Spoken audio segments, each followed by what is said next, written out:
కలిగినటువంటి అచంచలమైన వ్యక్తిగా వాడుకుంటాడు. దయచేసి దేవుని కొన్ని గొప్పతనం ఏంటో తెలుసండి. దేవుడు ఒకరిని హెచ్చించగలడు, దేవుడు ఒకరిని తగ్గించగలడు.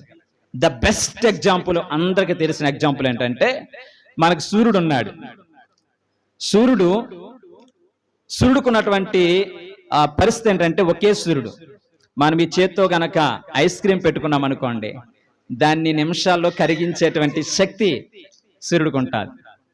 అదే గనక ఒక బంక మట్టిని బాగా పిసికి ఆ మెత్తగా ఉన్నటువంటి ఆ మట్టిని తీసుకొచ్చి ఆ ఎండలో పెడితే ఈ మెత్తగా ఉన్నటువంటి మట్టిని గట్టిగా చేసే శక్తి కూడా ఆ సూర్యుడికే ఉంటుంది. అర్థమైందండి?